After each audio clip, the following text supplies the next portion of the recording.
কৃষ্ণ প্রেষিতায় ভূতলে শ্রীমতে ভক্তি সিদ্ধান্ত সরস্বতী নামিনে নমো গৌর কিশোরায় সাক্ষাৎ বৈরাগ্য হৃদয়ে বিপ্রলম্বর সম্বুদে পদম্বুজয়তে নমো নমো ভক্তি বিনোদায় সদচিদানন্দ নামিনে গৌর শক্তি স্বরূপায়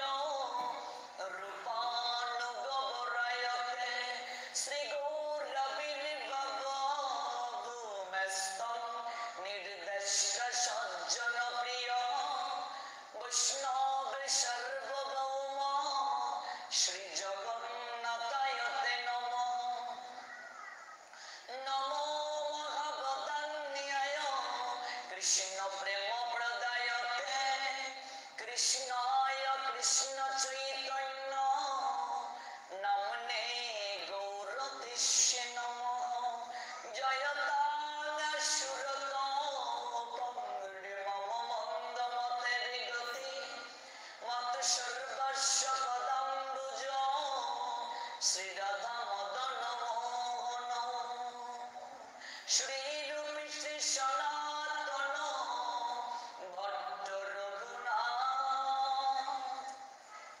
শ্রীজীবী গোপাল ভট্ট দাস রঘুনাথ আমি স্বয়ংসারে করি চরণ বন্ধ যাহাতে বিঘ্ন নাশ অভিষিক্ত পুর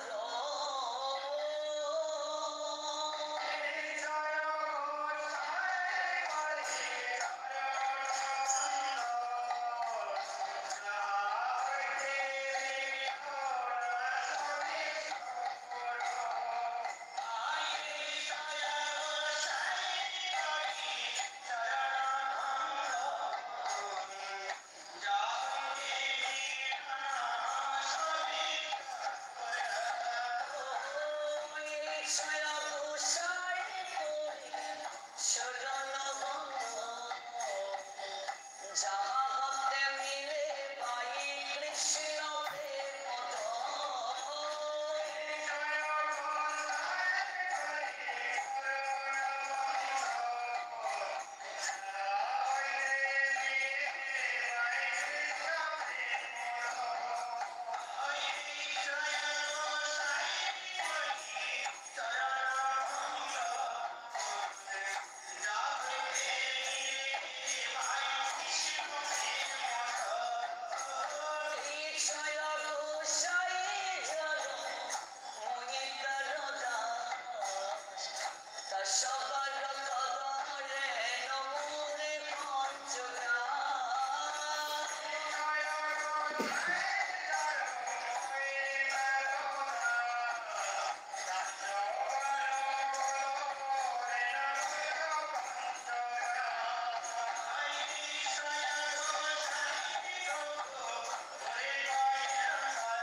19 দিন ব্যাপী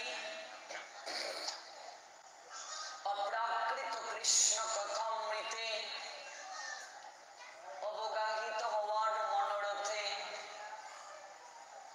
আজকের এই চতুর্থ রজনীতে নোয়াখালী জেলা শহরস্থ মাইজদির শ্রী শ্রীরাম ঠাকুর জন্মোৎসব মন্দির প্রাঙ্গণে যারা উপবেশিত হয়েছেন, আপনাদের প্রত্যেকের রাতুল রাঙ্গা চরণে আমি আবাজন বৈষ্ণব জ্ঞানে ভক্তিপূর্ণ প্রণাম নিবেদন করছি।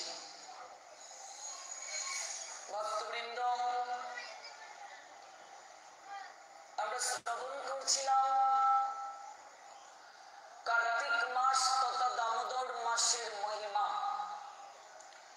ধারাবাহিক ভাবে গতকাল যে জায়গায় কথার বিশ্রাম টেনেছিলাম, আমরা সেই জায়গা থেকে আজ পুনরায় শ্রবণ করব। আমরা শুনছিলাম এই কার্তিক মাসে তুলসী মিশ্রিত জলের মহিমা। চৈতন্য চরিতামৃত বলছেন, কৃষ্ণকে তুলসী জল দেয় যেই জন, তার ঋণ শুধিতে কৃষ্ণ করেন চিন্তন। ভগবান শ্রীকৃষ্ণকে তুলসী মিশ্রিত জল যে অর্পণ করে, ভগবান সেই তুলসী মিশ্রিত জল গ্রহণ করে এতটাই আপ্লুত হন, প্রতিদানে তিনি কি দেবেন বুঝতে না পেরে তব আত্মা বেঁচে করে ঋণের শোধন। ভগবান প্রতিদানে কি দেবেন বুঝতে না পেরে নিজেকে বিক্রি করে দেন, তব আত্মা বেঁচে করে ঋণের শোধন। জল তুলসীর সম কিছু ঘরে নাহি ধন, তব আত্মা বেঁচে করে ঋণের শোধন। তুলসী মিশ্রিত জল ভগবানকে অর্পণ করার পর ভগবান ভাবতে শুরু করেন, ভক্ত আমাকে এত মহামূল্যবান একটি উপহার প্রদান করলো, ভক্তি আপ্লুত উপহার। আমি প্রতিদানে তাকে কি দেব? ভগবান ভাবতে শুরু করেন। ভাবতে ভাবতে প্রতিদান কি দেবেন বুঝতে না পেরে স্বয়ং ভগবান সেই ভক্তির কাছে ঋণী হয়ে যান। এতটাই এই তুলসী পত্রের মহিমা, তুলসী পত্রের এতটাই গুরুত্ব, ভগবান স্বয়ং বিক্রি হয়ে যান ভক্তির কাছে। 56 ব্যঞ্জন যদি রন্ধন করে ভগবানকে উৎসর্গ করা হয়, ভগবান খাবেন দূরের কথা, চেয়েই দেখেন না যদি সেই নৈবেদ্যে তুলসী পত্র না দেয়া হয়। আর এই দামোদর মাস তথা কার্তিক মাসে এই তুলসী মিশ্রিত জলের মহিমা আরো অপরিসীম। পদ্মপুরাণ আমাদেরকে এই মহিমার কথা বলছে, আমরা পদ্মপুরাণ থেকে শ্রবণ করব। বিভিন্ন শাস্ত্র আমাদেরকে এই কার্তিক মাসে তুলসীর মহিমার কথা বর্ণনা করেছেন। আমরা পদ্মপুরাণ থেকে শুনব এই কার্তিক মাসে তুলসী মিশ্রিত জলের গুরুত্ব কতটুকু। গতকাল আমরা শ্রবণ করেছিলাম 9টি প্রক্রিয়ায় তুলসীকে যে সেবা করা হয়, সেই 9টি প্রক্রিয়ায় তুলসী সেবার প্রারম্ভিক কিছু কথা এবং এই তুলসী মালা পরিধানের কথা আমরা গতকাল শ্রবণ করেছিলাম। আজ আমরা শ্রবণ করছি পদ্মপুরাণ থেকে। পৃথু মহারাজ নামে একজন মহারাজ, একজন রাজা দেবর্ষি নারদকে বলছেন, দেবর্ষি নারদ একজন উত্তম অধিকারী বৈষ্ণব মুকুটমণি। তিনি যে জায়গায় সমস্ত তীর্থ আদি সেই জায়গায় আবির্ভূত হন। স্বর্গমর্ত পাতাল তিনটা লোকে তিনি বিনা অনুমতিতে গমন করতে পারেন। তার বিনা সব সময় ভগবানের গুণকীর্তন করেন। এই দেবর্ষি নারদ কি করে তিনি দেবর্ষি হলেন, কি করে তিনি নারদ হলেন? তিনি কিন্তু দাসীর পুত্র ছিলেন। আমরা ভাগবতে যখন প্রবেশ করব তখন আমরা সেই অপ্রাকৃত লীলা শ্রবণ করব। কেবলমাত্র এই চাতুর্মাস্য ব্রত যারা করেন, এই চাতুর্মাস্য ব্রত চলাকালীন সময়ে ওই দেবর্ষি নারদ যখন দাসীর পুত্র ছিলেন, ছোট্ট বালক, তখন এই সাধু সেবা করে তিনি এই অপ্রাকৃত কৃপা পেয়ে এই দেবর্ষি নারদ হয়েছিলেন। এতটা গুরুত্ব এই চাতুর্মাস্য ব্রতে সাধু সেবার। এটা আমরা ভাগবত থেকে পরবর্তীতে শ্রবণ করব।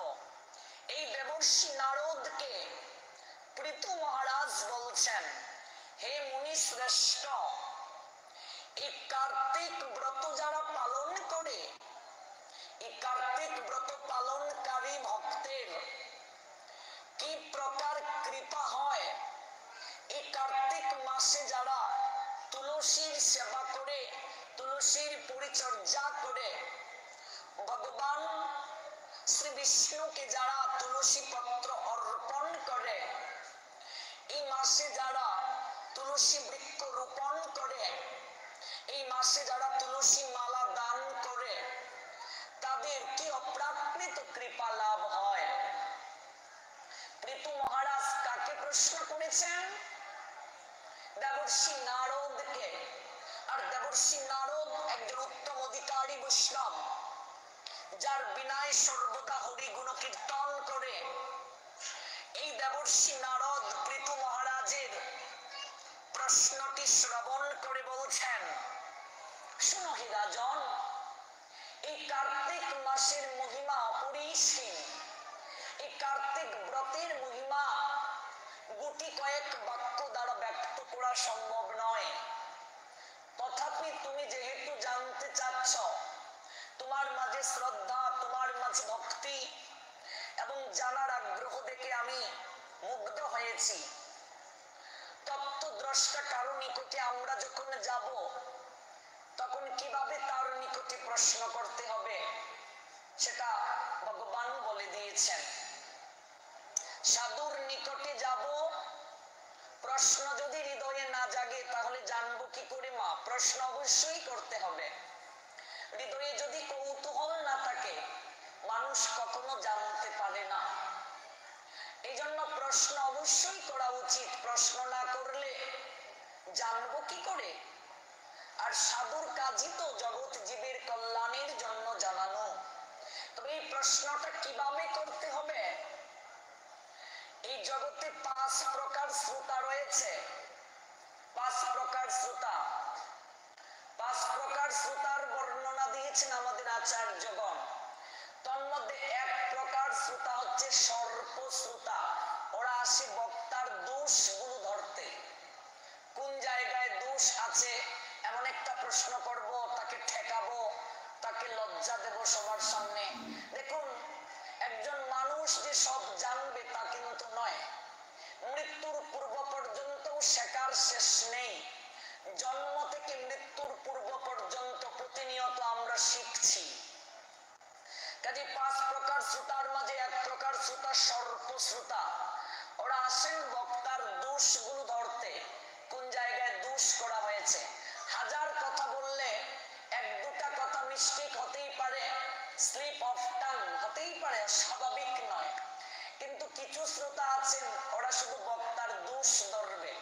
আলোচনার পর ওই জায়গায় এই হয়েছে, ওই হয়েছে, এই হয়েছে। শাস্ত্র বলছেন ওরা কখনো ভগবত কৃপা লাভ করতে পারবে না। ওরা ভগবত কৃপা লাভ করতে পারবে না। সর্প শ্রোতা ওরা। 1 প্রকার শ্রোতা হচ্ছে ভ্যাক শ্রোতা। ভ্যাক। কিরে, আলোচনা কেমন হলো? আলোচনা হয়েছে খুব ভালো।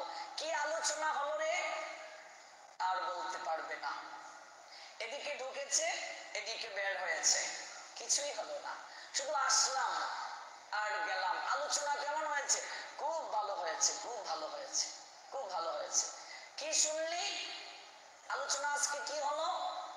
এই তো কি জানি তুলসীর মহিমা, শেষ, আর খবর নেই।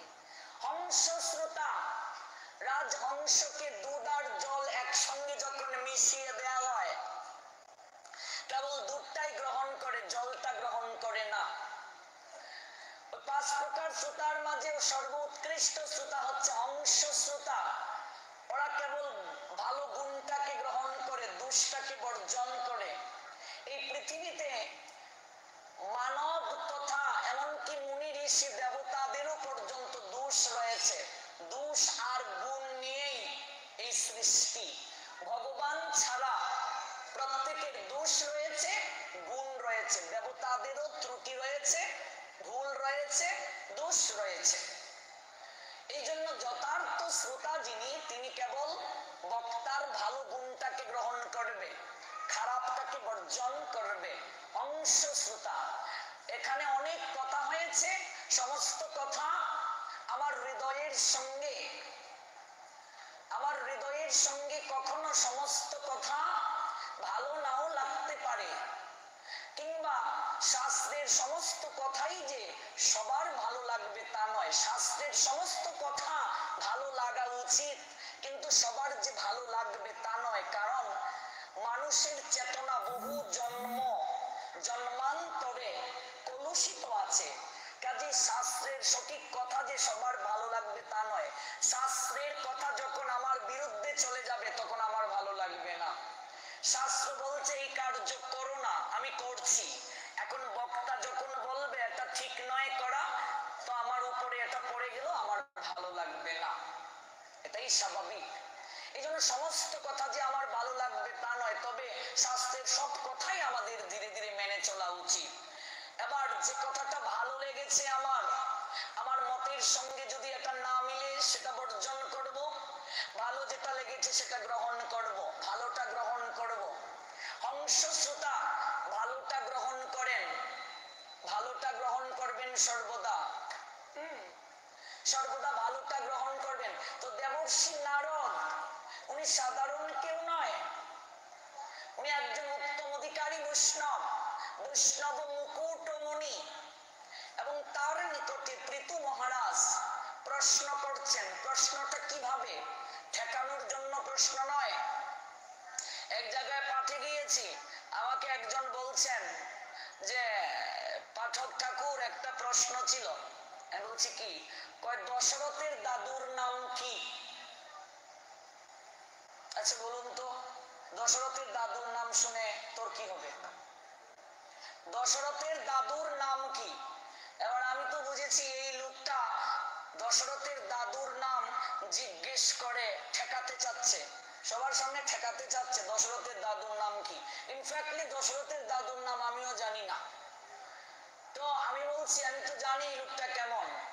এবার আমি বলছি দশরথের দাদুর নাম, আরে এটা একটা প্রশ্ন হলো। বলছে যত আলোচক আমাদের গ্রামে আসে, আজ পর্যন্ত কেউ বলতে পারে নাই দশরথের দাদুর নাম কি, আপনি বলুন। আমি বলছি দশরথের দাদুর নাম জানেন না? হ্যাঁ, দশরথের দাদুর নাম জানেন না? এটা তো একটা সাধারণ উত্তর। বলেন কি? আমি বলছি দশরথের দাদুর নাম হচ্ছে রাঘব নারায়ণ। তাই নাকি? বলছে না, আলোচক ঠিক আছে, দশরথের দাদুর নাম বলে দিয়েছে, আদৌ দশরথের দাদুর নাম রাঘব নারায়ণই না। আমি জানি ওই প্রকৃতিরই লোক। তারপর আসর থেকে নেমে বললাম, শোনেন দশরথের দাদুর নাম রাঘব নারায়ণ না। আমি জানি আপনি ঠেকানোর জন্য বলেছেন। দশরথের দাদুর নাম জেনে আপনার কি হবে? দশরথ জগতের বুকে কি শিক্ষা দিয়ে গিয়েছেন সেটা আপনার জানার ইচ্ছে। বলুন, আপনি যে প্রশ্নটা করেছেন জানার জন্য না ঠেকানোর জন্য? আর কথা বলছে না। এই প্রত্যেক আলোচক আপনাদের গ্রামে আসে, আর আপনি এই প্রশ্নটা করে তাকে ঠেকান, লজ্জা দেন সবার সামনে, আচরণ ত্যাগ করুন। বলছে বাবা আসলে আসলে ঠিক আছে, আপনি ঠিকই বলছেন। দশরথের দাদুর নাম আমি জেনে তারপর আপনাকে জানাবো। বলছে ও আপনার তো টেকনিক। বলছে টেকনিক নয়, আপনার স্বভাবটাই এরকম। সর্বশ্রোতা হতে আমাদের বের হয়ে আসতে হবে। ভগবান বলেছেন কিভাবে আমাদেরকে প্রশ্ন করতে হবে। শ্রীমদ্ ভগবত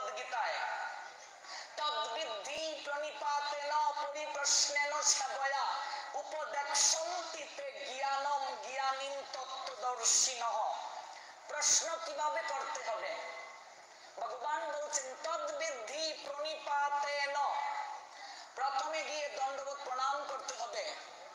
তদ্বিদ্ধি প্রণিপাতেন পরিপ্রশ্নেন সেবয়া, সেই তত্ত্বদ্রষ্টা পুরুষকে অকৃত্রিম সেবার দ্বারা সন্তুষ্ট করতে হবে।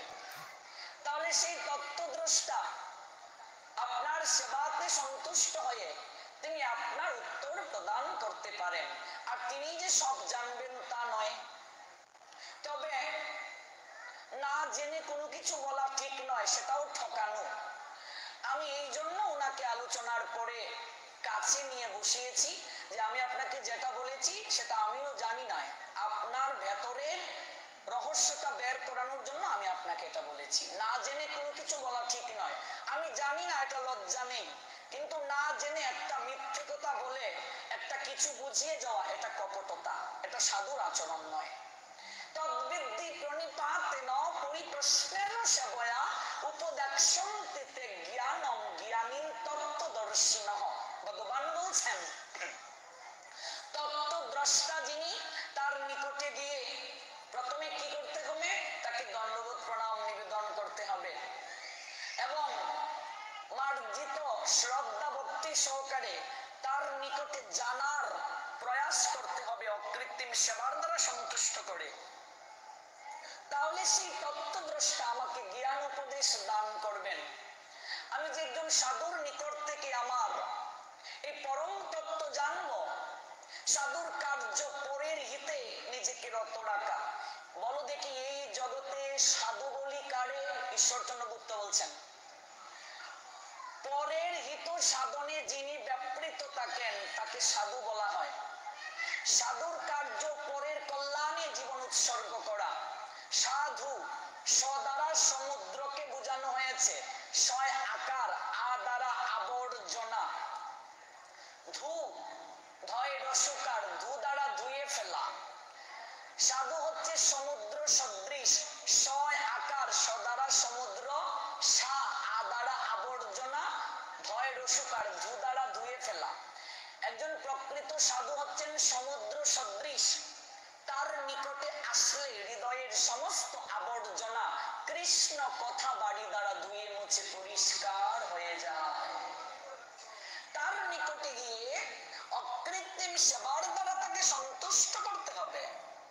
তাহলে তত্ত্বদ্রষ্টা আমাকে জ্ঞান উপদেশ প্রদান করবেন। ঠেকানোর জন্য নয়, জানার জন্য প্রশ্ন করতে হবে। দেবর্ষি নারদ তিনি উত্তম অধিকারী সাধু, যার সঙ্গ করলে অপ্রাকৃত প্রেম ভক্তি লাভ হয়ে যায়। সেই দেবর্ষি নারদকে পৃথু মহারাজ প্রশ্ন করছেন, ওহে দেবর্ষি, ওহে মুনি শ্রেষ্ঠ, ওহে বৈষ্ণব মুকুটমণি, কার্তিক ব্রত যারা পালন করে, এই কার্তিক মাসে যারা নিয়ম কানুন পালন করে, ব্রত আকারে নিজের জীবনকে যারা পরিচালিত করে, তাদের কি ফল হয়? এবং যারা এই মাসে তুলসীর সেবা করে, তুলসী মিশ্রিত জল ভগবানকে অর্পণ করে, তুলসী রোপণ করে, তুলসী মালা দান করে, সাধু সেবা করে, তার কি কৃপা হয়? অন্তিমে তার কি গতি হয়? তার কি ফল লাভ হয়? আপনি কৃপা করে আমাকে বলুন। দেবর্ষি নারদ পৃথু মহারাজের প্রশ্ন এতটা বিনয় ছিল, তিনি সন্তুষ্ট হয়ে বললেন, অহে রাজন, তোমার প্রশ্নের মাঝে এত মাধুর্যতা, এত শ্রদ্ধা, এত বিনয়, এত ভক্তি মিশ্রিত আমাকে আপ্লুত করেছে। তোমার কৌতূহল তোমার প্রতি আমাকে মুগ্ধ করেছে। তবে বসো হে রাজন, আমি তোমার প্রশ্নের উত্তর প্রদান করছি। আমি তোমার অবচেতন মনে যে কৌতূহল জেগেছে সেটাকে নিরসন করছি। এই কার্তিক মাসে যারা ব্রত পালন করে, তুলসীর সেবা করে, সাধু সেবা করে, তাদের কি গতি হয়? ধর্মদত্ত নামে পুরাকালে এক ব্রাহ্মণ বাস করতেন। এবার দেবর্ষি নারদ বলতে শুরু করলেন, ধর্মদত্ত নামে একজন ব্রাহ্মণ বাস করতেন। ধর্মদত্ত নামে এক ব্রাহ্মণ। সেই ধর্মদত্ত নামে যে ব্রাহ্মণ ছিলেন, ধর্মদত্ত নামে যে ব্রাহ্মণ ছিলেন, সেই ব্রাহ্মণ তিনি নিষ্ঠা সহকারে, ভক্তি সহকারে এই কার্তিক ব্রত পালন করেছিলেন। ভোরবেলা তিনি স্নান করতেন ব্রাহ্ম মুহূর্তে, সূর্য উদয়ের 1 ঘন্টা 36 মিনিট পূর্বে। ভগবানকে আরতি প্রদান করতেন, তারপর ভগবানকে 5 বেলা ভোগ দিতেন। এই কার্তিক মাসে মঙ্গল আরতি করতেন ভোরবেলা, দুপুরে মধ্যাহ্নকালীন যে সময় আরতি করতেন, দর্শন আরতি করতেন, সন্ধ্যায় আরতি করতেন, ঘৃত প্রদীপ দেখাতেন। এই যে আর কদিন পরে এই মন্দিরে ঘৃত প্রদীপ দেখানো হবে, এই মাসে একটা প্রদীপ যদি কেউ শ্রদ্ধা ভক্তি সহকারে ভগবানকে প্রদর্শন করে, লক্ষ জন্মের সমস্ত পাপ তার চোখের নিমিষেই ওই অগ্নি দ্বারা পুড়ে ছাই হয়ে যায়। আমরা এই প্রদীপের মহিমাও শুনবো ধীরে ধীরে। সেই ধর্মদত্ত ব্রাহ্মণ কঠোর ভাবে কার্তিক ব্রত তিনি পালন করতেন, এবং কার্তিক মাসে যে একাদশী, এই 2টা একাদশী তিনি নিষ্ঠা সহকারে পালন করে রাত জাগরণ করতেন, সাধুদেরকে সেবা করতেন। প্রত্যহ তিনি পুষ্প তুলে এবং তুলসী পত্র তুলে নিজের হাতে করে মন্দিরে ভগবানের সেবার জন্য পৌঁছে দিতেন এই কার্তিক মাসে। কার্তিক মাসে আপনি যদি তুলসী পত্র কাউকে দান করেন, পুষ্প যদি কাউকে দান করেন, এরকম মালা গেঁথে যদি নিয়ে আসেন ভাগবতের জন্য, তুলসীর জন্য, অধিক থেকে অধিক কৃপা হবে। কারণ ভাগবত আসলে খালি হাতে আসতে নেই, ভাগবতের জন্য কিছু না কিছু নিয়ে আসতে হয়। সামর্থ্য অনুযায়ী একটা ফলই নিয়ে আসতে হবে। আমার এত সামর্থ্য নেই, শুধু একটা ফল নিয়ে আসবো, একটা মালা নিয়ে আসতে পারি, একটু ফুল নিয়ে আসতে পারি, একটা তুলসী পত্র নিয়ে আসতে পারি, একটু ভোগ নৈবেদ্যের জন্য কিছু নিয়ে আসতে পারি, একটু ধূপ দীপ নিয়ে আসতে পারি, একটু ঘি নিয়ে আসতে পারি, একটু অর্থ নিয়ে আসতে পারি, দক্ষিণা নিয়ে আসতে পারি ভাগবতের জন্য, খালি হাতে আসতে নেই। আর এই মাসে যদি কিছু দান করা হয় অধিক কৃপা হয়। আর সেই ধর্মদত্ত ব্রাহ্মণ তিনি প্রত্যহ তুলসী পত্র তুলে, পুষ্প তুলে এবং ফলমূল মন্দিরে নিয়ে যেতেন ভগবানের সেবার জন্য। ধারাবাহিক ভাবে এই পুষ্প, তুলসী, ফলমূল তিনি নিয়ে যাচ্ছেন। তো একদিন বিকেল বেলা তিনি মন্দিরের অভিমুখে যাত্রা করেছেন, যে এই কার্তিক মাসে কেউ যদি ভগবত মন্দিরে একদিন হলেও রাত জাগরণ করে, তাহলে তার অধিক থেকে অধিক কৃপা লাভ হয়। আমরা প্রত্যেকটা একাদশী তিথি নির্জলা পালন করার চেষ্টা করি, নতুবা শুধু জল রাত্রিবেলা পেয়ে রাত জাগরণ করি প্রত্যেকটা একাদশী। আপনারা অনলাইনে যারা বিভিন্ন জায়গা থেকে আমাদের সঙ্গে যুক্ত হন, তারাও আমাদের সঙ্গে জাগরণ করেন, তারা অবগত আছেন সেই বিষয়টি। ধর্মদত্ত ব্রাহ্মণ তিনি চাইলেন এই কার্তিক মাসে আমি আজ মন্দিরে অবস্থান করব এবং মন্দিরে ভগবানের পুজোর জন্য ফলমূল, তুলসী পত্র, ধূপ দীপ এগুলো নিয়ে তিনি বিকেল বেলা যাত্রা করলেন তার বাড়ি থেকে মন্দিরের অভিমুখে। রাস্তা দিয়ে যাচ্ছেন, ধীরে ধীরে বিকেল গনিয়ে সন্ধ্যা আসছে। ঠিক সেই মুহূর্তে হঠাৎ তিনি দেখতে পেলেন নগ্ন, সারা গায়ে কোনো কাপড় নেই, কুচকুচি কালো বিকট আকৃতির একটা রাক্ষস। লক লক করছে তার জিহ্বা এবং তার সমস্ত শরীর থেকে এক কুৎসিত কদাকার প্রভা, চারিদিক একটা অন্যরকম ভয়ার্থ পরিবেশ সৃষ্টি করেছে। তার দিকে ধেয়ে আসছে ধর্মদত্ত ব্রাহ্মণ, যিনি মন্দিরে যাচ্ছেন ভগবানের জন্য নৈবেদ্য নিয়ে, সেদিন মন্দিরে তিনি জাগরণ করবেন, তার দিকে ধেয়ে আসছে। থরথর করে সমস্ত শরীর ব্রাহ্মণের কম্পিত হচ্ছে, হাতে পুজোর থালা হস্ত কম্পিত হচ্ছে, তুলসী পত্র এবং তুলসী মিশ্রিত জল ভগবান ভগবান বিষ্ণুকে তিনি অর্পণ করবেন। হস্তকম্পিত করছে এইভাবে, রাক্ষসটা ধেয়ে আসছে আর তার জিহ্বা থেকে লক লক লক লক করছে। এই হেন দৃশ্য অবলোকন করে ব্রাহ্মণ অত্যন্ত ভয় পেয়ে গেলেন। তিনি মনে মনে ভাবছেন, আহারে, আমি আজ এসেছিলাম ভগবানকে নৈবেদ্য দেব, পুজোর সামগ্রী নিয়ে এসেছি, মন্দিরে একটু অবস্থান করব, এই মাসে একটু প্রাণ খুলে মন্দিরে ভগবানের নাম গুণগান করব, হয়তো আজ এখানেই আমার জীবনের সমাপ্তি হয়ে যাবে, আমার প্রাণ নাশ হয়ে যাবে। রাক্ষসটা তার দিকে ধেয়ে আসছে, তার দিকে ধেয়ে আসছে।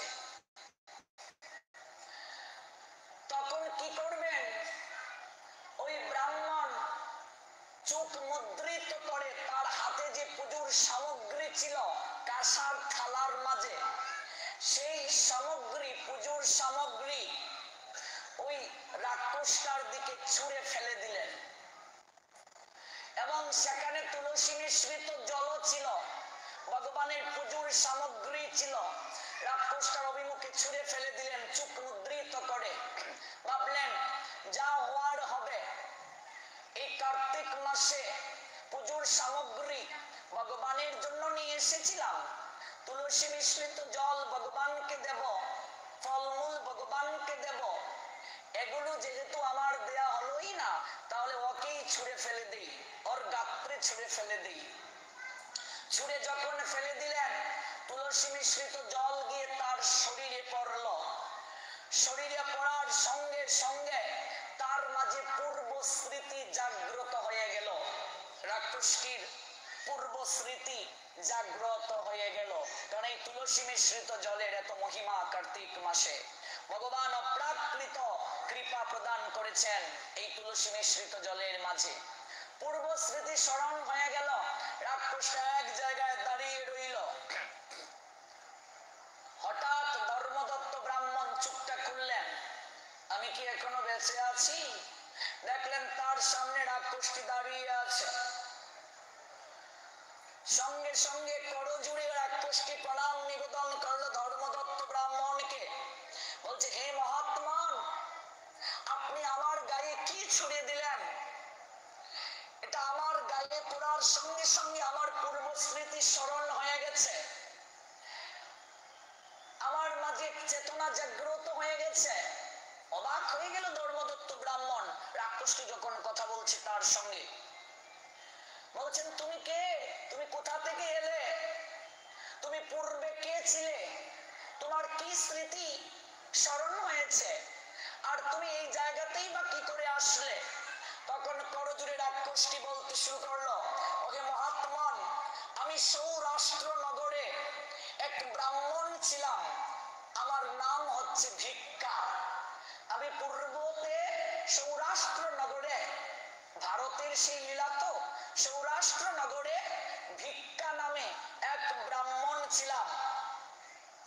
এক ব্রাহ্মণ ছিলাম, যে ব্রাহ্মণ ছিল সেই ব্রাহ্মণের একজন পত্নী ছিল, আর পত্নীর নাম ছিল কলহ, আর আমি হলাম সেই ব্রাহ্মণের পত্নী। পূর্ব স্মৃতিতে আমার এসেছে সৌরাষ্ট্র নগরে ভিক্ষা নামে এক ব্রাহ্মণ ছিলেন, সেই ব্রাহ্মণের একজন পত্নী ছিল, সেই পত্নীর নাম হচ্ছে কলহ, আর আমি পূর্ব স্মৃতিতে স্মরণ করতে পেরেছি আমি সেই ব্রাহ্মণের পত্নী কলহ। তাহলে তোমার এই দশা কি করে হলো? তুমি তুমি কোত্থেকে আসলে এখানে? তখন বলতে শুরু করলেন, হে মহাত্মান, আমি এতটাই ঝগড়াটে স্বভাবের ছিলাম।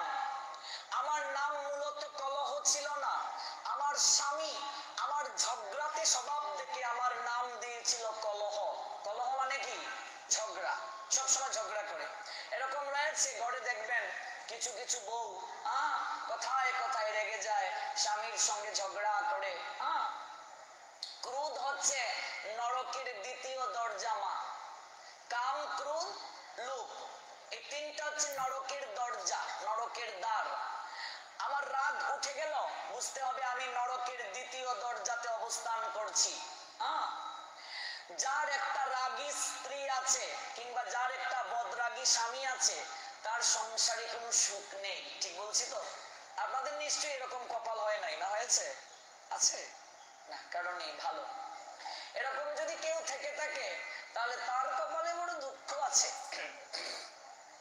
মাঝে মাঝে রাগ অভিমান করা ভালো, সম্পর্কটা সুদৃঢ় হয়। একটু মান অভিমান করলে একটু বাজার থেকে ফুল এনে আপনার ঝগড়া অভিমান ভাঙাবে, কিন্তু এরকম অভিমান রাগ না করাই ভালো, যেন সংসার ভেঙে যায় কিংবা বাবার বাড়ি চলে যেতে হয়, তাহলে তো অবস্থা খারাপ। গত তারিখে একটা গল্প বলেছিলাম সক্রেটিসের, মনে আছে? সক্রেটিস আর সক্রেটিসের বউ। সক্রেটিস গ্রিসের মহান পণ্ডিত ছিলেন, এত বড় পণ্ডিত, সবাইকে জ্ঞান দান করেন, আর তার কপালে এমন একটা বউ জুটলো, কথায় কথায় রেগে যায়। আর রেগে গেলে তো ভালোই, রাগ করতে গিয়ে এমন অকথ্য ভাষায় স্বামীকে গালিগালাজ করে। এত বড় গ্রিসের পণ্ডিত, তার বউ যদি এমন হয়, বিষয়টা কিভাবে হয় বলুন? একদিন সেই সক্রেটিসের বউ এমন রাগ করলো একটা বিষয় নিয়ে, গ্রিসের মহান পণ্ডিতকে অকথ্য ভাষায় গালিগালাজ করতে শুরু করলো। এবার সক্রেটিস তো পণ্ডিত, তিনি জানেন যে মানুষ যখন রাগ করে, ক্রোধ যখন মানুষের উদিত হয়, তখন মানুষ পশু হয়ে যায়, মানুষের বিবেক লুপ্ত হয়ে যায়। তখন ক্রোধ অবস্থায় যে আচরণ করে, এই আচরণটাকে আমলে নিতে নেই, মনে ধরতে নেই। ক্রোধ অবস্থায় মানুষ যে সিদ্ধান্ত নেয়, এই সিদ্ধান্তটা প্রকৃত সিদ্ধান্ত থাকে না, মনে রাখবেন। ক্রোধ অবস্থায় যদি স্বামী স্ত্রীকে কিছু বলেন নেয় কিংবা স্ত্রী স্বামীকে বলে নেয়, এটা কখনো মনের মাঝে গেঁথে রাখবেন না। কারণ মানুষের যখন ক্রোধ হয়, রাগ হয়, তখন মানুষের বিবেক লুপ্ত হয়ে যায়। তো গ্রিসের পণ্ডিত সক্রেটিস সাধারণ কেউ নয়। তার বউ যখন তাকে অকথ্য ভাষায় গালিগালাজ করতে শুরু করলো, তখন ভাবলেন যে আমিও যদি কথার প্রতি উত্তর শুরু করি তাহলে আরো ঝগড়া বাড়বে, তাহলে আমার চুপ থাকাই ভালো। তাই কি করলেন তিনি? ঘর থেকে বের হয়ে ব্যালকনি, মানে বারান্দায়, ব্যালকনিতে একটা ঝুলন্ত চেয়ারে এরকম দুল কাটছেন তিনি। এবার বউ দেখছে ব্যাপার কি, আমি তাকে এত করে কথা বলছি, কোনো উত্তর দিচ্ছে না কেন? ও মা, এক হাতে তালি বাজে। ঝগড়া করতে গেলেও তো দুটা পক্ষ দরকার। এক পক্ষ শুধু চিৎকার চেঁচামেচি করছে, আরেক পক্ষ কিছু বলছে না, ঝগড়ায় কি মজা পাওয়া যাবে? আনন্দ পাওয়া যাবে? দুপক্ষকেই তো সমান সমান কথা বলতে হবে, তাহলেই না ঝগড়া করতে মজা।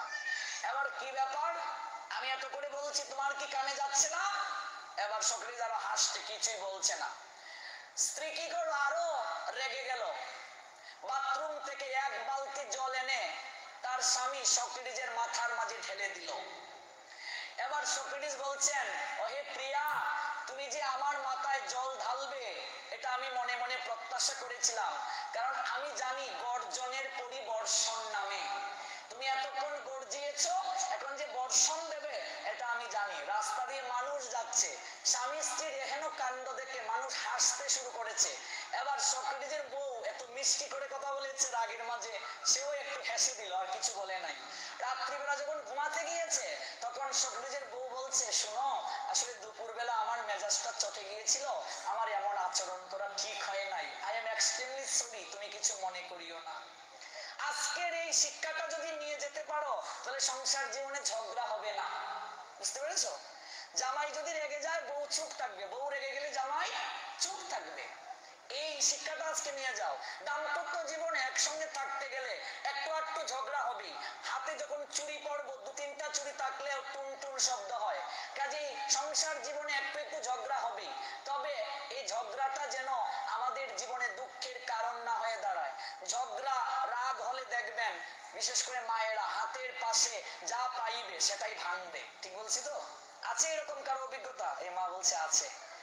আছে কাচের সামগ্রী, তারপর বাসন কুসন। আর আমাদের বয়সী ছেলেরা গার্লফ্রেন্ডের সঙ্গে রাগ করে অভিমান করে চলছে, মোবাইল ভাঙ্গাভাঙ্গি চলছে, হাতের পাশে যা পায় সব চলছে। রাগ করা মানে বুঝতে হবে নরকের 2 নম্বর দরজা আছেন। রেগে গেলে মানে হেরে গেলে। এই জন্য এক পক্ষ যখন রাগ করবে, আরেক পক্ষ চুপ থাকবে, কারণ রাগ করতে গেলেও তো 2 পক্ষ দরকার। ভগবান কৃষ্ণকে যখন শিশুপাল একের পর এক অকথ্য ভাষায় গালি দিতে শুরু করলো, ভগবান মৃদু মৃদু হাসছেন, কিছুই বলছেন না। বলছেন, শিশুপাল, তুমি কি জানো আমি কিন্তু তোমার 100টা অপরাধ ক্ষমা করব, এর বেশি নয়। যখন দ্রৌপদীকে নিয়ে খারাপ কথা বলতে শুরু করলো, তখন ভগবান আর স্থির থাকতে পারলেন না, বললেন, আমাকে খারাপ কথা বললে আমি মেনে নিতে পারি, কিন্তু আমার ভক্তকে যদি কেউ অপমান করে আমি মেনে নিতে পারি না। তখনই সুদর্শন চক্র এনে শিশুপালের শিরকে ছেদ করেছিলেন, শিরশ্ছেদ। ভগবানকে এত গালি দিল, দুশ্চরিত্র বলল, ভগবান হাসলেন, শিশুপালের কথার উত্তর দিলেন না। আমাকে যদি কেউ গালি দেয় ছাগলের বাচ্চা বলে, কুকুরের বাচ্চা বলে, আমি বলবো আমাকে কুকুরের বাচ্চা বলছে, আমি তাকে আরো বড় একটা গালি দেব, তার চেয়ে এগিয়ে থাকবো। আর আমি যদি কথাই না বলি তাহলে তো তার গালি তার মুখেই থাকলো, তার মানে কি আমি সেটা গ্রহণই করলাম না। কথাটা ভালো করে বুঝুন। আমাকে যদি কেউ কুকুর বলে আমি যদি প্রত্যুত্তর না করি তার মানে তার মুখের মাঝেই থাকলো, আমি সেটা গ্রহণই করিনি। তার মানে আপনি কুকুর, এই জন্যই তো আপনি সেটা গ্রহণ করলেন, ভগবানকে শিক্ষা দিলেন। তাই বলে অন্যায়ের যে প্রতিরোধ করব না তা নয়, অন্যায়ের অবশ্যই প্রতিবাদ করব, প্রতিরোধ করব। রাগেরও প্রয়োজন আছে। হনুমান যদি রাগ না করতেন স্বর্ণলঙ্কা পুরাতে পারতেন না। রাগ কখন দেখাতে হবে?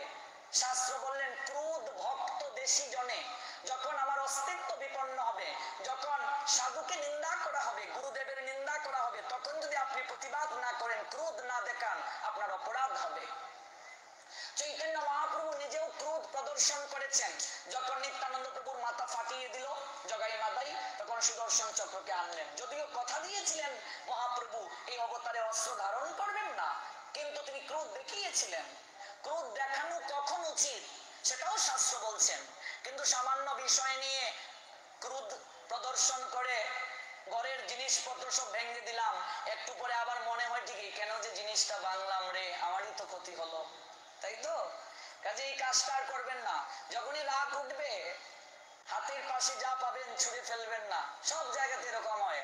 আমরা যখন বিভিন্ন জায়গায় প্রবচন করতে যাই, কোনো বাসায় থাকলে তখন এরকম হাজবেন্ডরা আমাদেরকে বলে, প্রভু একটু মাতাজিকে বুঝিয়ে যান, চায়ের কাপ টাপ কিচ্ছু থাকে না, গ্লাস টাস কিচ্ছু থাকে না, কদিন পর পরই কিনতে হয়। বলছি কেন? হাতের পাশে যা পায় সব ছুঁড়ে ফেলে দেয়। কাজে আপনাদের নোয়াখালী মায়েরা মনে হয় এরকম আচরণ করেন না, তাহলে ভালো। আপনারা বাবাজিদেরকেও বলছি, মাঝে মাঝে রাগ অভিমান ভালো, কিন্তু একটা লিমিট যেন ক্রস না হয়, কারণ ক্রোধ ভক্ত দেশি জনে। এবার সেই সক্রেটিসের বউ বুঝতে পারলো যে আমার এই বিষয়টা করা ঠিক হয়নি, তাই রাত্রিবেলা ঘুমোতে গিয়ে বলছে আমি দুঃখিত, এই কার্যটা করা আমার ঠিক হয়নি। আচ্ছা বলুন তো কে জিতলো? সক্রেটিস জিতেছে না তার বউ জিতেছে? সক্রেটিস সে জিতেছে। আজকে সে যদি ধৈর্য ধারণ না করতো, তার বউ যখন তাকে গালি দিতে শুরু করো, সেও যদি গালি দিতে শুরু করতো, অবস্থাটা কি হতো? একটু পরেই অভিমান শেষ। এই জন্য এক পক্ষকে নীরব থাকতে হবে। ঝগড়া করার সময় এক পক্ষ নীরব থাকবে, দেখবে আর ঝগড়াই করতে পারবে না। ঝগড়া করতে গেলে প্রতি উত্তর দিলেই তো ঝগড়া করতে আরো আগ্রহ সৃষ্টি হয়। কিন্তু এই যে সৌরাষ্ট্র নগরে ভিক্ষা নামে ব্রাহ্মণ যার কথা আমরা শুনছি, তার বউ কথায় কথায় রেগে যায়। এই জন্য জামাই নাম দিয়েছে কলহ। তোমার নাম কলহ, মানে ঝগড়া করে। শুধু রেগে গেলে তো ভালোই হতো, এখানেই শেষ নয়।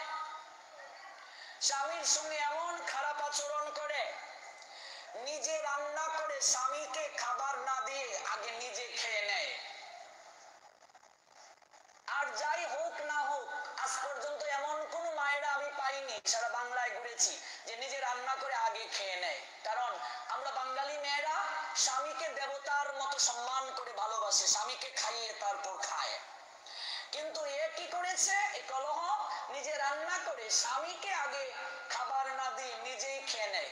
আচ্ছা নিজে খেয়ে নিলেও ভালো, অন্তত ভালো হতো, কিন্তু আরো যে কার্যটা করে শুনলে অবাক হবেন, যে পাত্রের মাঝে রান্না করে সেই পাত্রের মাঝেই খাওয়া শুরু করে দেয়।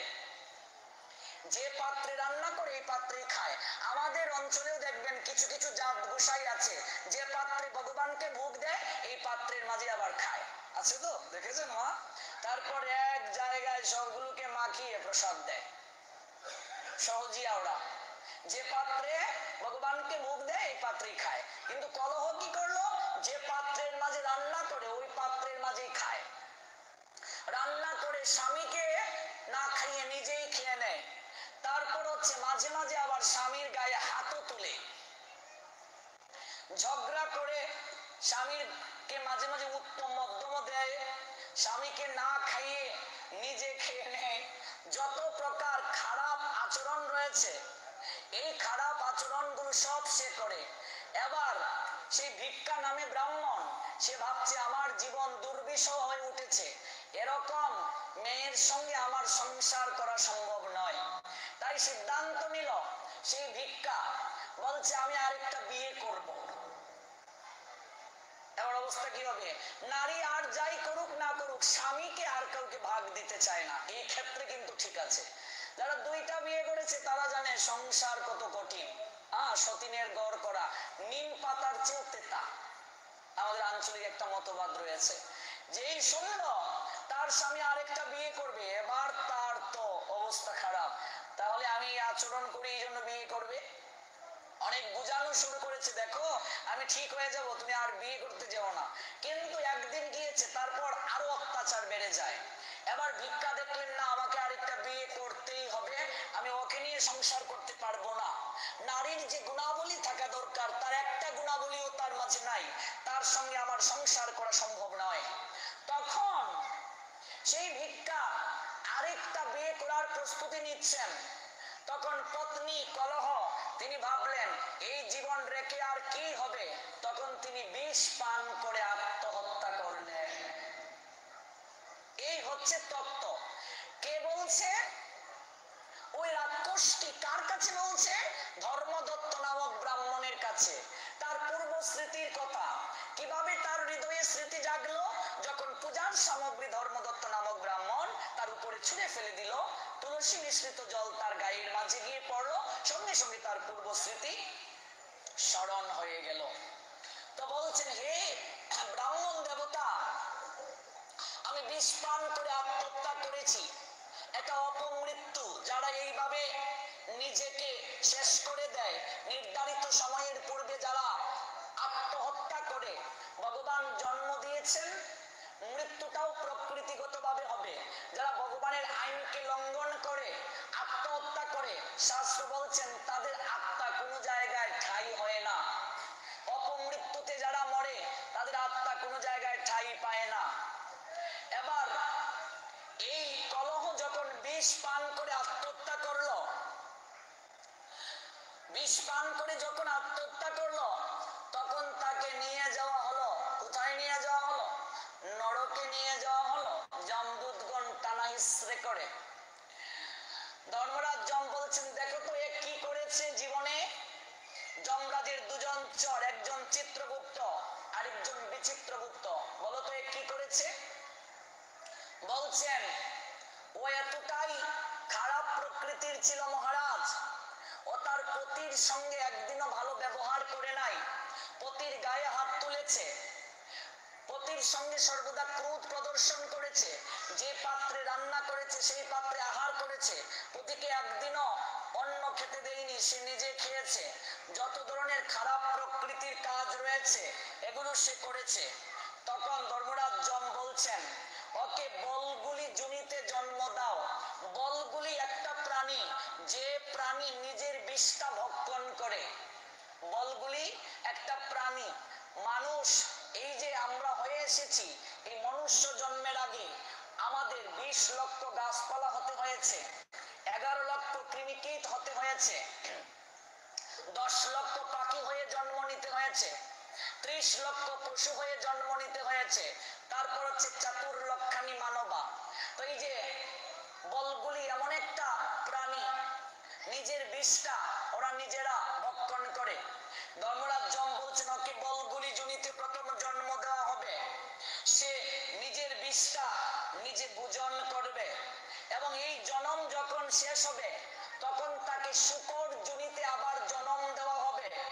কারণ শূকর জনিতে জন্ম দেওয়ার পিছনে কারণ হচ্ছে ওই স্ত্রী লোকটি একদিনও স্বামীর সঙ্গে ভালো ব্যবহার করে নাই, সর্বদা নিজের সুখের কথা চিন্তা করেছে। যে স্ত্রী লোক বিবাহের পর স্বামীর সঙ্গে ভালো ব্যবহার করে না, সর্বদা নিজের সুখের কথা চিন্তা করে, স্বামীর সুখের কথা চিন্তা করে না, যে স্বামী বিবাহের পর স্ত্রীর ভালো লাগা মন্দ লাগার প্রতি গুরুত্ব দেয় না, স্ত্রীকে ভোগের সামগ্রী মনে করে, সে পরবর্তী জন্মে শূকর জনিতে জন্ম নেয়।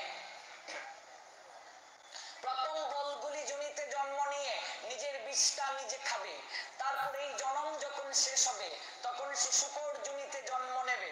শূকর যোনিতে জন্ম নেওয়ার পর যখন তার জন্ম শেষ হবে, যে পাত্রে রান্না করা হয় সেই পাত্রে যদি কেউ খাবার গ্রহণ করে পরবর্তী জন্মে সে বিড়াল হয়ে জন্ম নেবে। তাই এই যোনির পর সে বিড়াল হয়ে জন্ম নেবে। বিড়াল এমন একটা প্রাণী যে নিজের সন্তানকে ভক্ষণ করে, জানেন তো সেই কথা? বিড়াল নিজের সন্তানকে নিজে ভক্ষণ করে। ও বিড়াল হয়ে জন্ম নিয়ে আপন সন্তানকে ভক্ষণ করবে। তারপর বিড়াল যোনিতে যখন তার জন্ম শেষ হবে, যেহেতু বিষ খেয়ে সে আত্মহত্যা করেছে, তখন সে প্রেত যোনিতে অবস্থান করবে। শাস্তি দেয়া হলো তাকে, কলহকে। এবার সেই রাক্ষসটি বলতে শুরু করলো, হে মহাত্মন, আমাকে এইভাবে শাস্তি প্রদান করলো। আমি বলগুলি যোনিতে জন্ম নিলাম, তারপর আমি শূকর যোনিতে জন্ম নিলাম, তারপর আমি বিড়াল যোনিতে জন্ম নিলাম, তারপর আমাকে প্রেত যোনিতে প্রদান করা হলো। আমি 500 বছর প্রেত যোনিতে ছিলাম। আমি একদিন ক্ষুধায় কাতর হয়েছিলাম। ক্ষুধায় কাতর হয়ে আমি একটি বণিকের শরীরের মাঝে প্রবেশ করি প্রেত যোনিতে যখন আমি ছিলাম। মনে রাখবেন মা, অনেক অপআত্মাগুলো এই বায়ুর সঙ্গে ঘুরে বেড়ায়। সন্ধ্যায় যে গৃহে সেজুতি জ্বলে না, সন্ধ্যার প্রদীপ জ্বলে না, ঝাঁঝ বাজে না, শঙ্খ বাজে না, উলুধ্বনি দেওয়া হয় না, হরিধ্বনি দেওয়া হয় না, অপআত্মাগুলো সেই গৃহে এসে অবস্থান করে। আপনার যদি 5টা রুম থাকে, সন্ধ্যাবেলায় প্রত্যেকটা রুমের মাঝে আলো জ্বালিয়ে দেবেন, অন্ধকার রাখবেন না। বিভিন্ন অপআত্মাগুলো এসে আশ্রয় গ্রহণ করে। খোলা চুলে যে সকল মায়েরা সন্ধ্যায় হেঁটে বেড়ায়, অপআত্মাগুলো তাদের শরীরে অবস্থানের জন্য চেষ্টা করে। প্রেগন্যান্ট যে সকল মাতাজিরা সন্ধ্যাকালীন সময়ে, আসরিক সময়ে যখন ঘুরে বেড়ায়, তখন সেই প্রেতাত্মাগুলো ভেতরে প্রবেশ করার সুযোগ খুঁজে। মনে রাখবেন, এগুলো লৌকিক প্রথা, তাই তো? লৌকিক প্রথা আমরা পালন করি। একটা বণিকের শরীরে সন্ধ্যাকালীন সময়ে প্রবেশ করেছিলাম আমি। তার সাথে আমি দক্ষিণ দেশে গমন করি, ভারতের দক্ষিণ দেশে।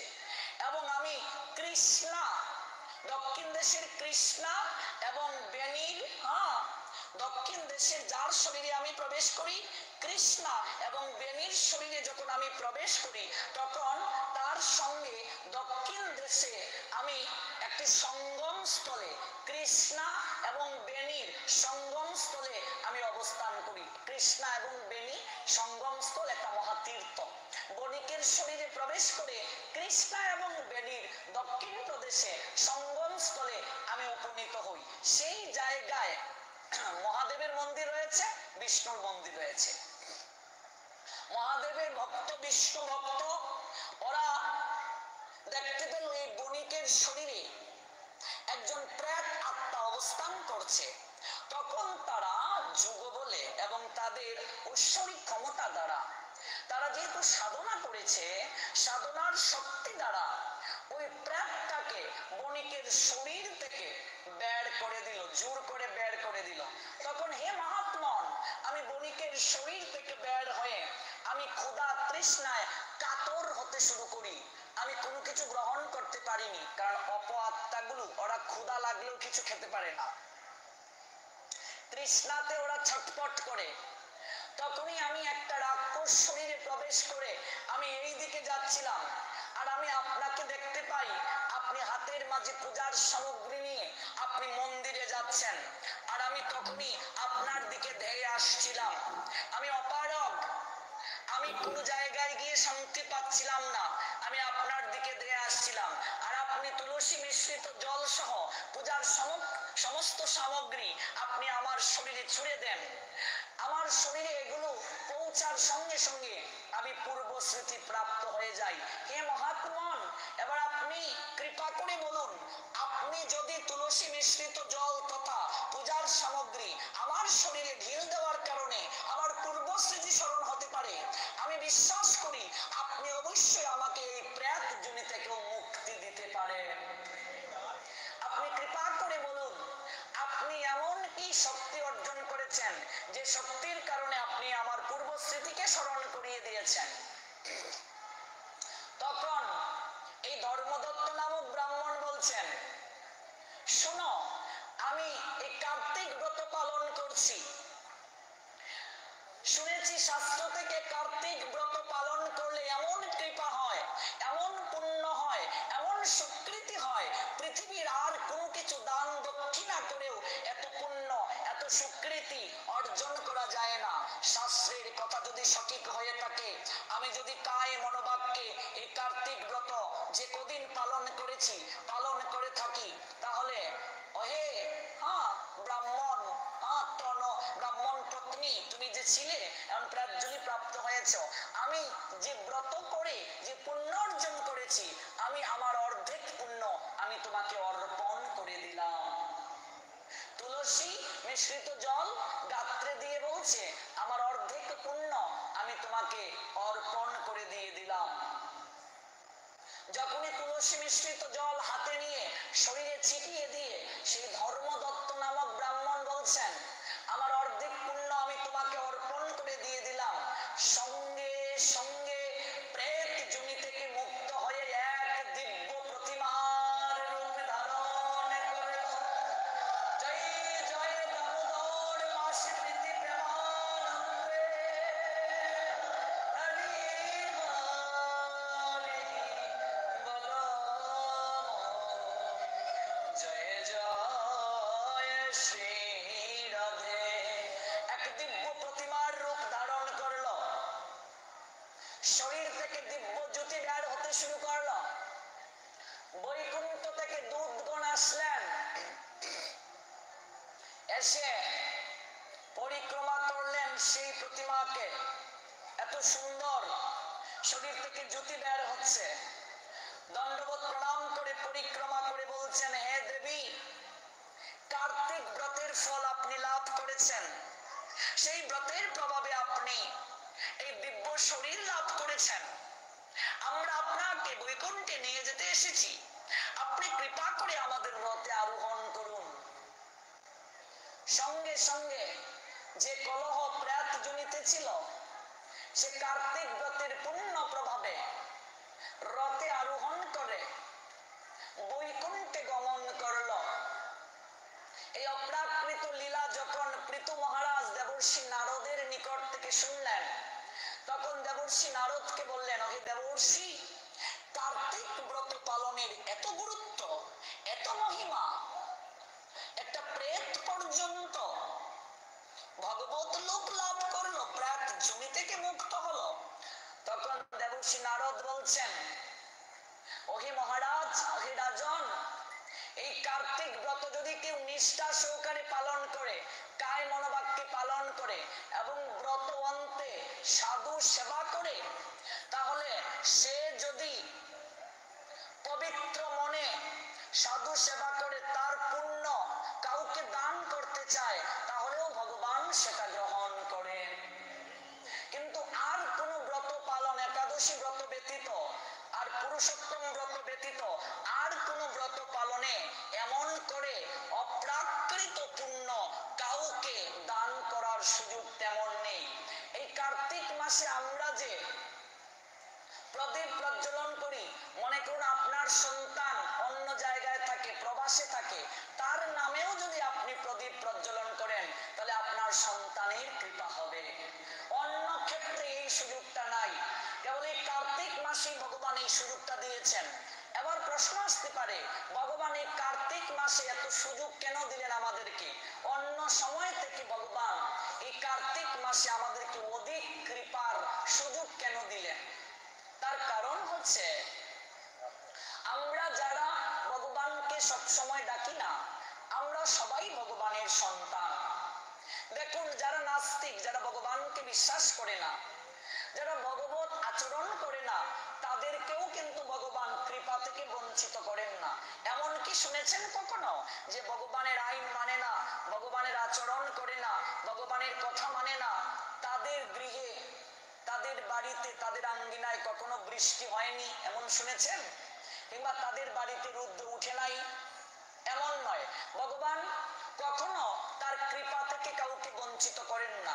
যারা ভগবানের আইন পালন করে তাদেরকেও ভগবান কৃপা করেন, যারা পালন করেন না তাদেরকেও কৃপা করেন। তবে যারা ভগবানের আইনকে পালন করে তারা ভগবানের অধিক কৃপা পায়, ভগবানের প্রিয় হয়। ভগবান নিজেই বলছেন প্রিয় অসীমে তারা আমার প্রিয়জন। আপনার 4টা সন্তান, আপনি মা কিংবা আপনি বাবা, 4 সন্তানের মাঝে যে সন্তান আপনার কথা মেনে চলবে, আপনার সম্মান রক্ষা করবে, সেই সন্তানের প্রতি আপনি মা মন থেকে অটোমেটিক একটু দুর্বল থাকবেন, ঠিক বলছিল। কিন্তু বাকি সন্তান যদি আপনার কথা নাও মানে, তাই বলে আপনি অস্বীকার তো করতে পারবেন না, আপনি তাকে ফেলতে তো পারবেন না। তবে যে সন্তান আপনার কথা মেনে চলে, আপনার সম্মান রক্ষা করে, তার প্রতি আপনার একটা বিশেষ দৃষ্টি থাকবে, একটা দুর্বলতা থাকবে। বাবা বলুন মা বলুন প্রত্যেকের ক্ষেত্রেই একটা দুর্বলতা থাকবে।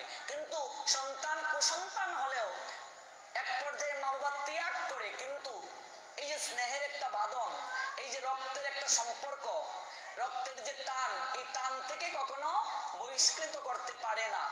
ভগবানও তেমনি, আমরা সবাই তার সন্তান। যারা ভগবানের আইনকে মেনে চলে, ভগবান বলছেন তারা আমার প্রিয়জন, তারা আমার কাছের জন হবে। কিন্তু যারা আমার আইন মানে না, আমি সর্বদা চেষ্টা করি তাদেরকে এই আইন পালন করানোর জন্য, তারাও যেন কৃপা পায়, সংসার বন্ধন থেকে মুক্ত হয়। তাই মাঝে মাঝে আমি বিশেষ কিছু অফার দেই তাদেরকে, বান্ডিল অফার। যেমন দেখবেন সিম কোম্পানিগুলো আমাদেরকে মাঝে মাঝে কিছু বান্ডিল অফার দেয়, যে বন্ধ সিমকে, আনএক্টিভ সিমকে যদি অ্যাক্টিভ করা হয় তাহলে ইন্টারনেট সেবা রয়েছে, দেখা যাচ্ছে 7 টাকায় 5 জিবি আনলিমিটেড SMS। এরকম মাঝে মাঝে বান্ডিল অফার, বাম্পার অফার আমাদেরকে দেয়। আমরা কি করি, অ্যাডভান্টেজ পেয়ে আমরা আনএক্টিভ সিমকে অ্যাক্টিভ করি, ব্যবহার করি। সংসারী মানুষ যারা মায়ায় মোহিত, যারা ভগবানকে ডাকে না, তারাও যেন ভগবত কৃপা থেকে বঞ্চিত না হয়, এই জন্য ভগবান মাঝে মাঝে আমাদেরকে কিছু বিশেষ ছাড় দেন, বান্ডিল অফার আমাদেরকে দান করেন। বিশেষ কিছু কিছু তিথি আমাদেরকে দেন, মানে কি কম পরিশ্রমে অধিক কৃপা লাভের সুযোগ দেন। এই বিশেষ তিথিগুলো কি আপনাদেরকে জানতে হবে। একাদশীতে ভক্তের সঙ্গে মিলিত হওয়ার জন্য বৈকুণ্ঠ ছেড়ে নেমে আসেন ভক্তের কাছে। একাদশী তিথিতে ভগবান ভক্তের সঙ্গে যেভাবে মিলিত হন, যতটা কাছে থাকেন, অন্য কোন তিথিতে ভগবান ভক্তের এতটা কাছে থাকেন না, এতটা নিকটে থাকেন না। এই জন্য মনে রাখবেন, একাদশী তিথিতে পাপ কার্য করলে এই পাপের কোনো ক্ষমা নাই, এই পাপের কোনো প্রায়শ্চিত্তের বিধান নেই। এই একাদশী তিথিতে আমরা যেন পাপ না করি, শারীরিক সংযম থাকতে হয় 3 দিন, মনে রাখবেন 3 দিন শারীরিক সংযম। একাদশীর আগের দিন, একাদশীর দিন, একাদশীর পরের দিন, এই 3 দিন যদি কেউ ভোগ করে তাহলে কঠিন শাস্তি হবে, তাদের শরীরে কঠিন কঠিন রোগ হবে। সংসারী মানুষ আমরা ভোগী, এই জন্য আমরা রোগী বেশি। ভগবান আমাদেরকে বিশেষ তিথি দিয়েছেন, এই তিথিগুলো সংযম না করলে আমাদের কঠিন শাস্তি হবে। প্রচুর পরিমাণে ভোগ করলে এক পর্যায়ে ভোগের সামগ্রী থাকবে, আমরা ভোগ করতে পারবো না। অমাবস্যা, পূর্ণিমা শারীরিক সংযম থাকতে হবে, যদি কেউ না থাকে কঠিন কঠিন ব্যাধি হবে। শরীরের সঙ্গে তিথির যোগসূত্র রয়েছে, দেখবেন অমাবস্যা পূর্ণিমা হলে আমাদের শরীরে ব্যথা অনুভূত হয়, শরীরের সঙ্গে তিথির একটা সংযোগ রয়েছে। অমাবস্যা পূর্ণিমায় শারীরিক সংযম, রবিবারে শারীরিক সংযম, সংক্রান্তিতে শারীরিক সংযম, এগুলো শাস্ত্রে বলা হয়েছে। সংসারী মানুষদেরকে এগুলো মেনে চলতে হবে। কার্তিক মাস 1 মাস শারীরিক সংযম, এগুলো থাকতে হবে ভালো থাকতে গেলে সংসারে। আমরা যদি ভালো থাকতে চাই সংসারে, এই নিয়মগুলো মেনে চলতে হবে। 3টা তিথিতে পাপ কার্য করলে পাপের কোনো ক্ষমা নাই। মনে রাখবেন, শাস্ত্র আমাদেরকে যে বিশেষ বিধান দিয়েছেন, এই বিধানগুলো আমাদেরকে ভালো রাখার জন্য, আমাদের কিছু নিয়ম দিয়েছেন, আমরা যেন সংসারে ভালো থাকতে পারি। ভালো থাকার জন্য ভগবান মাঝে মাঝে এই সুযোগগুলো আমাদেরকে দিয়েছেন। বিশেষ বিশেষ তিথি আমরা যদি পালন করি, আমরা সংসারে ভালো থাকতে পারবো। এই জন্য 3টা তিথিতে পাপ কার্য করলে কোনো ক্ষমা নাই, প্রায়শ্চিত্তের বিধান নাই। প্রথম হচ্ছে একাদশী তিথিতে যদি কেউ পাপ কার্য করে, এই পাপের ক্ষমা নাই। একাদশী যারা পালন করে না, এই পাপের ক্ষমা নাই, কোনো প্রায়শ্চিত্ত নাই, no expiation, no forgive, only punishment, সে অমনিপটেন্ট মেকার কৃষ্ণ। কেবল শাস্তি, কোনো প্রায়শ্চিত্ত নেই। এই জন্য 8 বছর বয়স থেকে আমাদের একাদশী ব্রত শুরু করতে হয়। 7 বছরের পূর্বে আমাদের কোনো পাপ চিত্রগুপ্তের খাতায় লেখা হয় না। বয়স 8 হয়ে গেলেই সমস্ত কিছুর হিসাব নিকাশ শুরু হয়ে যায়। 8 বছর বয়স স্বামীর পাপ নেবেন না, ভজনটা যার জির ব্যক্তিগত। কাজেই ভজন করতে গেলে একসঙ্গে শুরু করতে হবে, শাস্ত্রে নাই।